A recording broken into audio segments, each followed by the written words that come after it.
Olá.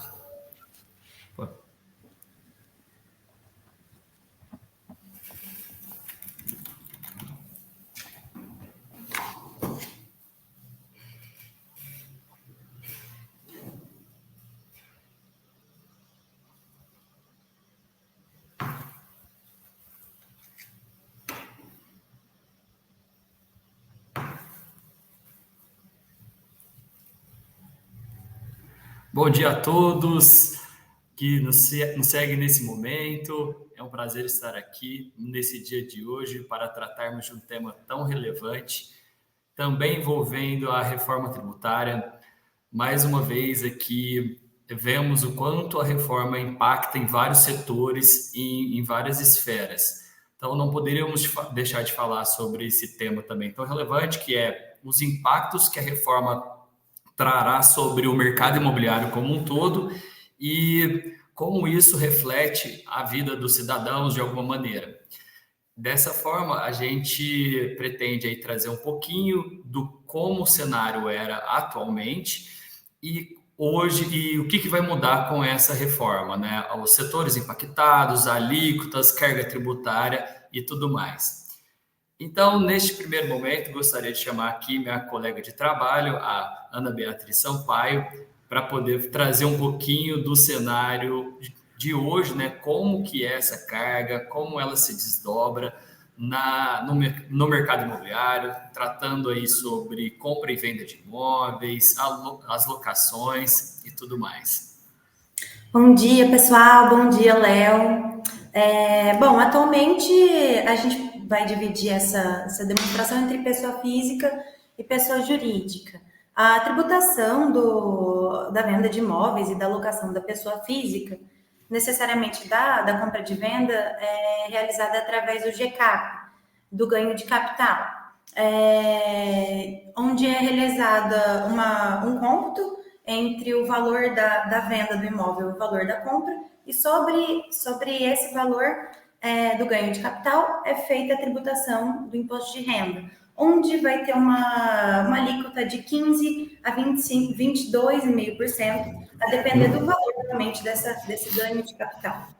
Em relação à alocação, ela também é um valor tributável, onde são admitidas algumas deduções do valor.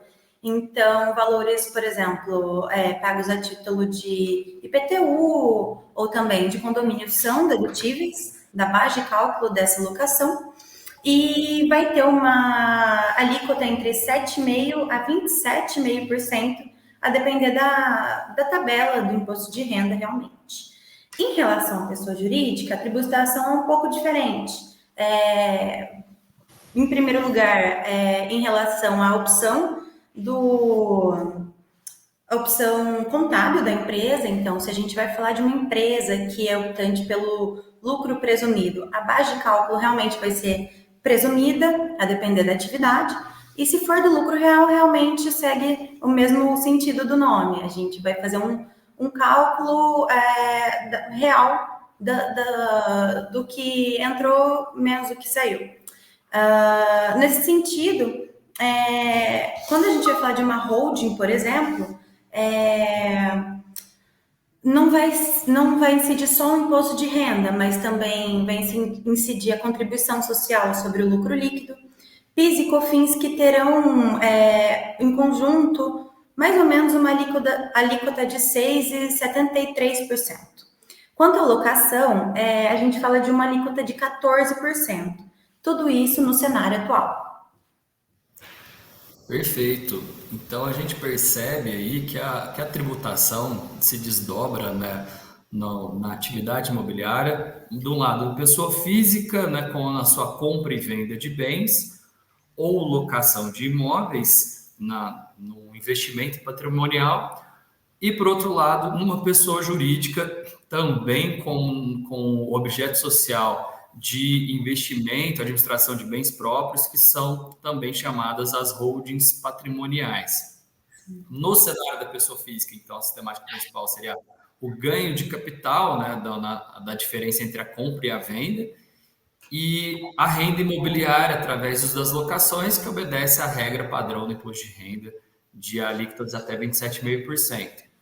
E por essa razão, muitas vezes a holding patrimonial ou a empresa destinada a controlar essa atividade, né, a bens imóveis da família, se demonstra muito relevante e interessante do ponto de vista tributário, a partir do momento que essa carga tributária cai aí, igual a Bia falou, para 6,73% nas vendas e 14% na locação, ou seja, metade do que enfrenta a pessoa física. Agora, nesse momento, isso aí vai mudar um pouco. A princípio, a pessoa física não está incluída na reforma tributária. A emenda constitucional 132 abarcou aí só os impostos destinados na empresa e principalmente os impostos sobre o consumo, sobre a cadeia, né, de consumo como um todo.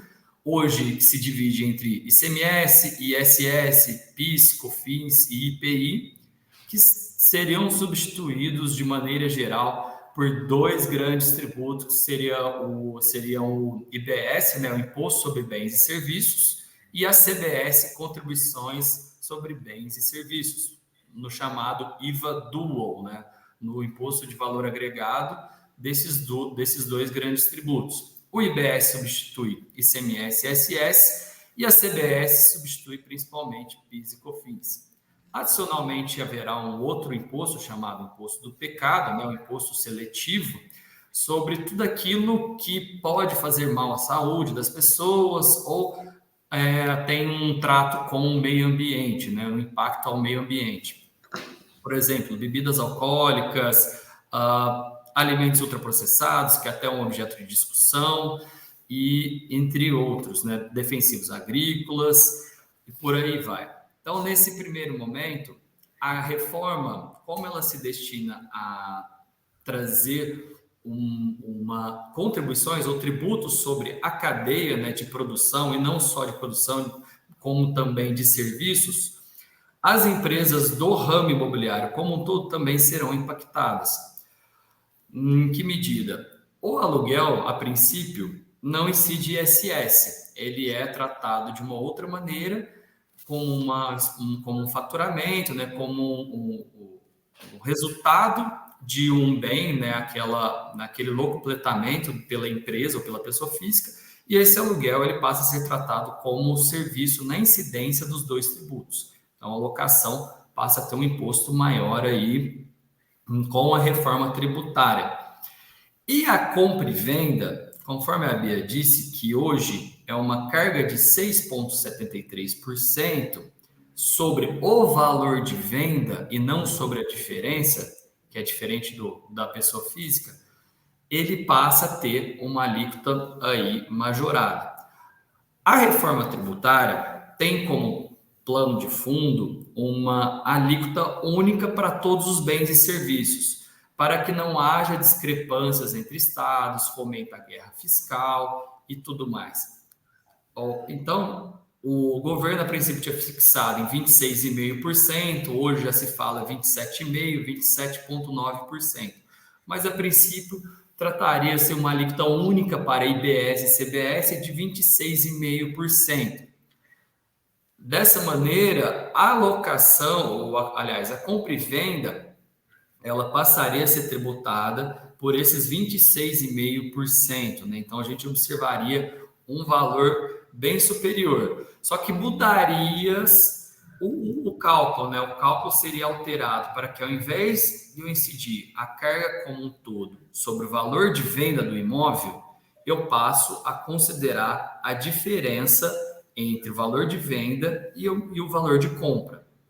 Então, se eu tenho uma empresa de administração de bens próprios, por exemplo, e desejo vender um imóvel que o sócio integralizou por 1 milhão e nesse momento vai vender por 1,5 milhão, o que irá incidir é 26,5% sobre essa diferença, de 1,5 milhão para 1 milhão, né? Sobre os 500 mil reais do ganho. Então, se percebeu que ia aumentar consideravelmente a carga, de modo que, através dos lobbies e do movimento popular das incorporadoras e de todas as empresas ligadas ao setor, de para fazer com que isso reduzisse, né, essa alíquota reduzisse. Então, no primeiro momento, através do projeto de lei, essa alíquota de 26,5%, ela sofrerá uma redução de 40%, de modo a refletir 60% dessa alíquota. Então, de 26,5%, que era a alíquota inicial do governo, cairia para 15,9%, mas continuando a incidir sobre a diferença. E, da mesma forma, as locações teriam essa redução para que, ao invés de aplicar 26,5%, essa alíquota base cairia para em torno de 11%, numa tentativa também de não impactar tanto a atividade imobiliária. E, além disso, e aí o que aconteceria? Porque nós convém lembrar que nós estamos falando aqui de 2 tributos, que é a IBS e a CBS, só sobre essa cadeia aí da locação. Além desses 2, ainda temos o imposto de renda lá sem alteração, de modo que, se a empresa está no lucro presumido, nós temos aí cerca de 3% ainda do imposto de renda, no caso da venda, e mais ou menos 10% no caso da locação. Então, no caso da locação, que nós temos 11%, que é o que se prevê entre CBS e IBS, mais 10% de imposto de renda, a carga irá para pelo menos 21%, o que hoje estaria entre 13% e 14%. Então, um aumento de aproximadamente 50% no setor. Há, então, uma queda de braço, até inclusive ontem o Conselho de Assuntos Econômicos no Senado Federal demonstrou que há sim uma expectativa de aumento de até 100% da carga no setor imobiliário, mas o governo é reticente em dizer não há esse aumento, haverá meios para que essa carga seja diminuída, há um fator econômico, um sócio redutor, alguma coisa nesse sentido, para que locações residenciais, né, quando a empresa destina o imóvel para que a pessoa possa morar, né, ou faça locação para uso próprio e tudo mais, para a residência do sócio, alguma coisa assim, haverá uma redução, a princípio, de R$400 da base de cálculo. Então, se eu alugo um imóvel por R$3.000 para determinada pessoa, e incidiria ali os 20%, alguma coisa nesse sentido, sobre esses R$3.000, eu vou tirar R$400 dessa base de cálculo e aplicar essa alíquota. Dessa maneira, há assim, uma tentativa de redução, mas ainda o setor imobiliário pretende e faz aí uma afronta, né, um apelo popular para que essa redução de alíquota no aluguel caia de 60% para 80% e esse fator social de redução aumente de R$400 para R$750, quando destinados à moradia residenciais. Então, de maneira geral, o que se espera, sim, é um impacto. Há uma expectativa de aumento da carga tributária no setor, principalmente aí em relação à compra e venda, né? A locação haverá, sim, um aumento, mas também pretendem fazer outras coisas, possibilidade de tomada de crédito que antes não eram permitidas. Na locação, por exemplo, com despesas com computador, despesas com próprios tributos e despesas com energia elétrica, manutenção do imóvel e segurança, qualquer coisa do tipo, para poder reduzir essa carga. Então, é necessário um planejamento de fato para essas empresas. E enquanto na compra e venda, também dependerá muito, né, da margem que se pretende tributar. Se a margem é baixa de determinado imóvel, se não houve uma valorização daquele imóvel, a carga será muito reduzida, porque o IBS e o CBS, na medida em que incidem sobre a diferença, se essa diferença não é tão alta, haverá aí essa redução, né, o quase zeramento da alíquota do IBS-CBS, o imposto de renda e a contribuição social continuam aí. Lembrando que a maioria das empresas estão no lucro presumido pelas vantagens. Incorporadoras ainda têm o regime especial de tributação, né, o chamado RET, e na administração de bens próprios ou locações, como não tem despesas inerentes e é vedado o crédito sobre essas despesas, o lucro real não é vantajoso, de modo que todas migram para o lucro presumido. Então, em termos gerais, a reforma trará sim impactos e as empresas do setor precisarão estar atentas de quanto serão impactadas na medida do seu core business, o que pretende fazer, se pretende alugar mais, vender mais, ou se tem as duas atividades. Então, Bia, para fechar aí, fazer um resumo, o que você acha aí na sua visão, o que você vê, se você também compartilha com esse pensamento e tudo mais. Bom, Léo, de fato a gente percebe uma queda de braço, né, entre esse aumento da carga tributária, visto que a atividade imobiliária é uma atividade muito importante na nossa economia. Isso, de fato, é inegável. Então, justamente essas questões redutoras, até que o PLP traz como o fato gerador da relação imobiliária mesmo na atividade, tanto a compra e venda quanto a locação, que traz esses redutores como apontamentos de que, olha, nós estamos entendendo que essa atividade é muito importante e não queremos trazer tantos aumentos assim, mesmo que seja inerente à reforma tributária. Nesse sentido, como você mesmo falou, essa diferença de valor entre a venda e a compra, que é citada no PLP como redutor de ajuste, é um exemplo dessa mudança. E tanto o outro redutor, que é chamado de redutor social, que também foi citado por você, que é realmente trazer essa redução na base de cálculo em relação a alguns imóveis de moradia, enfim, que tem realmente a função social. Então, eu percebo que realmente existe essa preocupação do legislativo com a sociedade, de demonstrar que realmente vemos esse aumento, mas temos essa preocupação também com os impactos da reforma no dia a dia. Legal.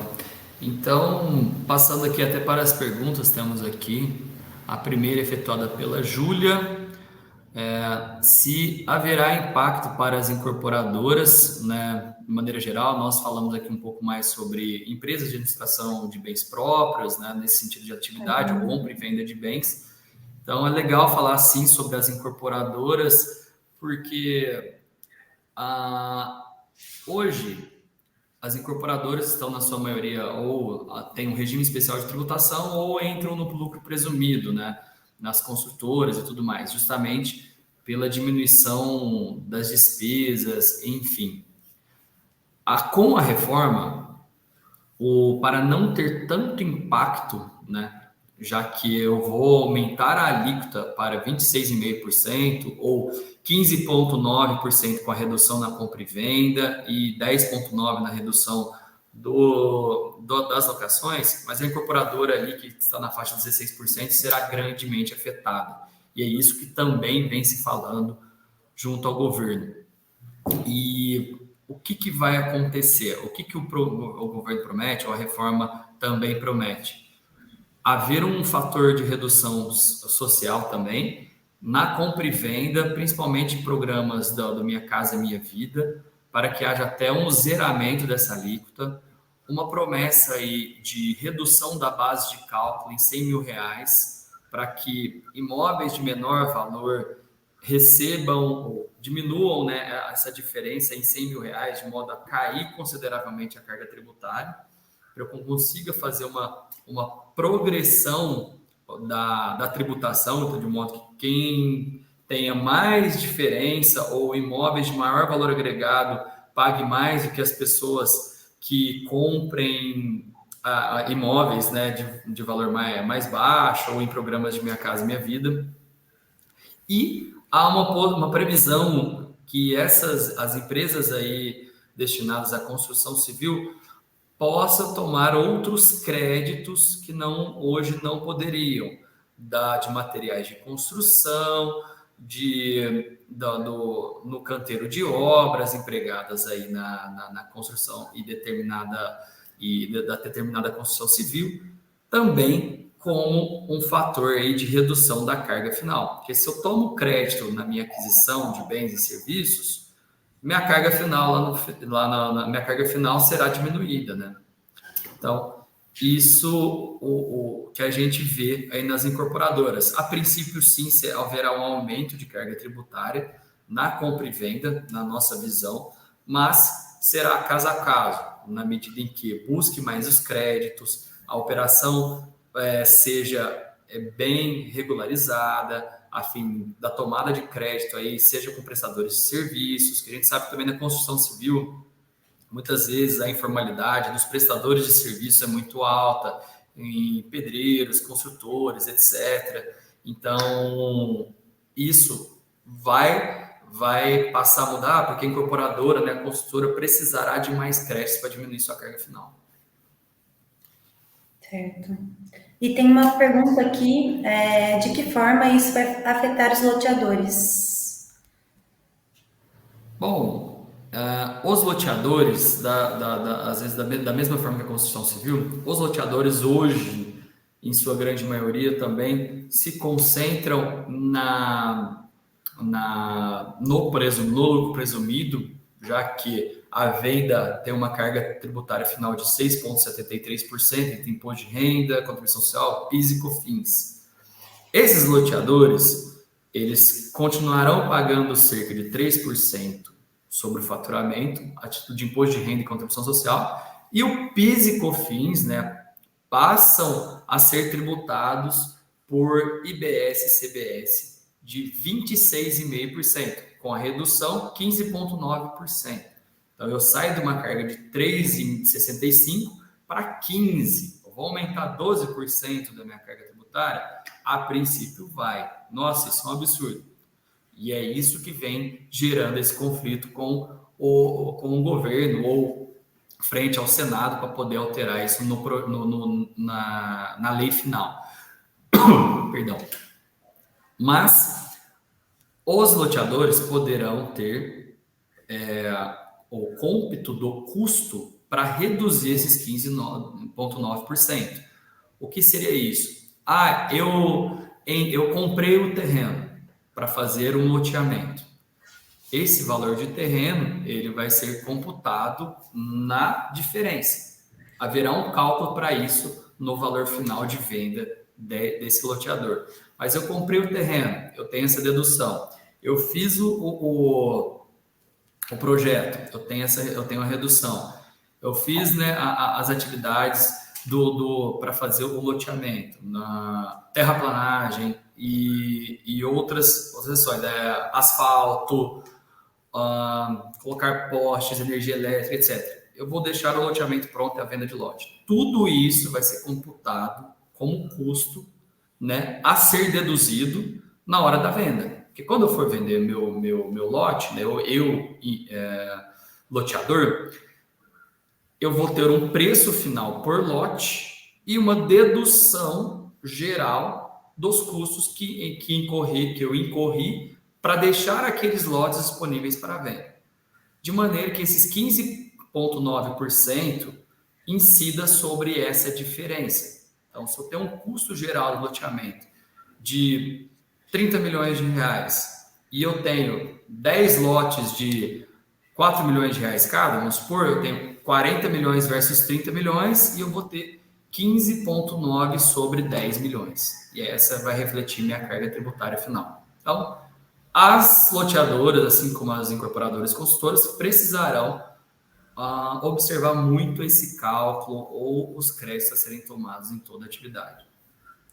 Eu acho que a gente passa a perceber que a gente não pode acreditar no que muitas pessoas dizem, que existe uma fórmula mágica para entender a reforma, como isso vai impactar na sua empresa. Realmente é caso a caso, realmente é necessário analisar a atividade, todas as atividades, enfim, toda a escrituração, para ter um retorno o mais sincero possível em relação aos impactos da reforma tributária. Sim, e aí num aspecto final, lembrando que a reforma será gradativa de 2026 até 2032, então no meio do tempo todos nós conviveremos com uma regra de transição, né?